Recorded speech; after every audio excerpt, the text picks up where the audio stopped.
बहुत समय पहले की बात है। शिवा नाम का एक बूढ़ा मछुआरा था। उसके परिवार में उसकी बूढ़ी पत्नी उमा के सिवा उसका कोई नहीं था। आज 5 दिन हो चुके थे। उमा बुखार से तप रही थी और शिवा के पास इतना पैसा भी नहीं था कि वो उसका इलाज करवा सके। वह दूसरे दिन जल्दी उठकर उमा के पास गया।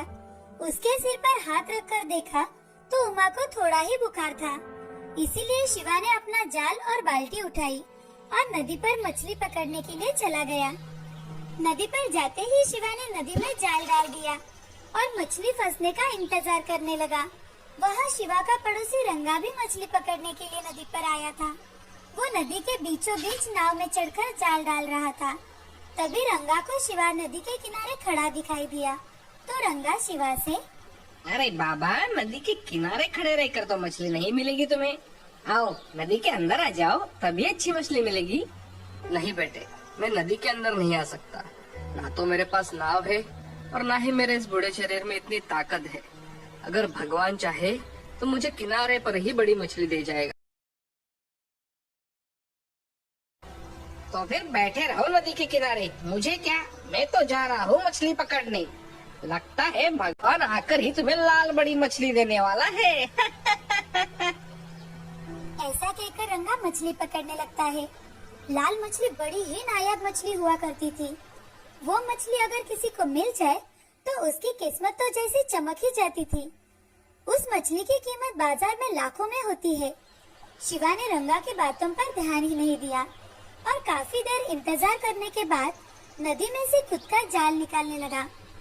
उसने जब जाल खींचना शुरू किया तो उसे उसका जाल बहुत ही भारी लगा। लगता है बहुत बड़ी मछली जाल में फंसी है। शिवा ने जोर से जाल को ऊपर की ओर खींचा और बाहर निकाला तो उसका सारा जोश ठंडा पड़ गया। उसने देखा कि उस जाल में मछलियां ना होकर प्लास्टिक की बोतलें, शूज और नदी में फेंकी हुई चीजें थी। वो देखकर शिवा बहुत उदास हो जाता है। ये देख रंगा शिवा से, अरे बाबा, तुम्हें तो बहुत बड़ा खजाना मिल गया है। ऐसे ही खजाना मिलता रहा तो एक दिन तुम जरूर अमीर बन जाओगे। शिवा ने रखा है। रंगा के ऊपर मोती झपट पड़ा। मोती ने रंगा को बहुत जगह काट लिया। वो बहुत बुरी तरह से जख्मी हो गया था। रंगा दर्द से चिल्ला रहा था।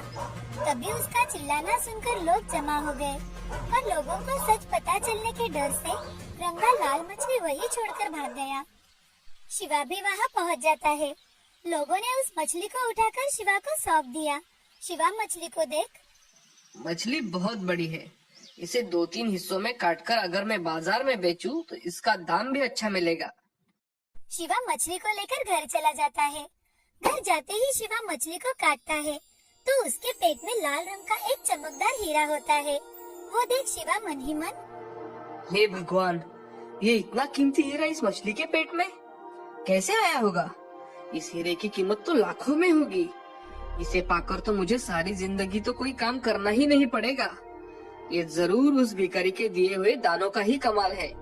इस हीरे का एक हिस्सा मैं उस भिखारी को देकर आऊंगा। ऐसा सोचकर शिवा उसी जगह चला जाता है जहाँ वो भिखारी उसे मिला था। मगर उस जगह पर अब कोई नहीं था। वहाँ तो बस शिवा की फटी हुई चादर ही पड़ी हुई थी। शिवा ने लोगों से पूछने पर उन्होंने कहा कि उन्होंने आज तक यहाँ पर किसी भिखारी को नहीं देखा। तो फिर वो भिखारी कौन था जो मुझे दिखाई दिया मगर लोगों को नहीं दिखाई दिया?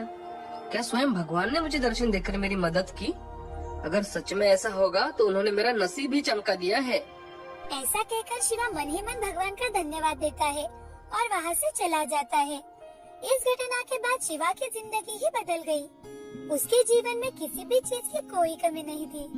वो अपनी पत्नी उमा के साथ और कुत्ता मोती के साथ सुखपूर्वक जीवन व्यतीत करने लगा। साथ ही साथ दिन दुखियों के दिल खोलकर मदद करने लगा था। इस तरह से शिवा का लाल मछली के कारण पूरे जीवन में परिवर्तन आ गया था। गरीब की किस्मत इस तरह से बदल भी सकती है, इस पर अब शिवा का विश्वास हो गया था। वो खुशी खुशी अपना जीवन व्यतीत करने